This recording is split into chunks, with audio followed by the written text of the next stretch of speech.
one advantage Aaron Black has over his teammates is that when the teams had to halt their practices due to the lockdown, Aaron Black continued to have one-on-one sessions with no one less than his own dad, Meralco's head coach Norman Black. Under a minute now remaining in this opening quarter. Aaron Black now on the floor making his PBA debut. Aaron trying to make his as well, Coach Jamaica.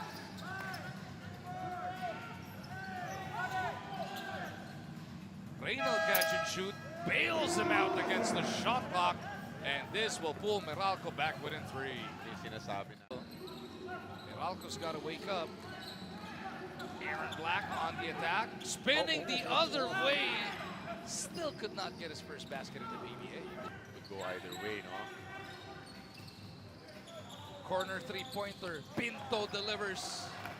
Finally, some signs of life now for Meralco. Pang-apat na tres pa lang nila yan. Front court, Garcia keeping right in step with him. Salva kicks it. Wide open is the three-point shooter. Aaron Black buries it. And in the books is Aaron Black with a nice three-pointer. Kanyang unang puntos.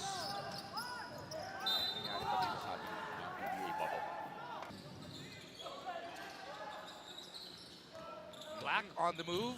Huli. May pambira ka naman. Kinumpara natin sa NBA kasi, di ba? Pero that's the ano that you get, eh, di ba? Yung background and everything. Folks in the background. Finally, some baskets para has to start to heat up para dito sa Meralco Bolts.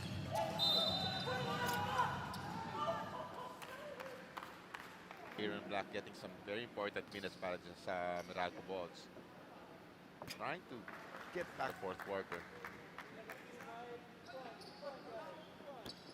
Black misses the second. Up at the Thunder na dalhin ni Newsome. He's only got 5 points. Talking about Chris Newsome in 21 minutes of action. Di ba? It's a starter, it's a catalyst. Eh. Action. May 5 points, pwedeng 6 si Aaron. Ang problema, ang layo na nung kalaban. Oo nga. Hodge. Uy, medyo matagal na natin din nakita si Cliff. Ha?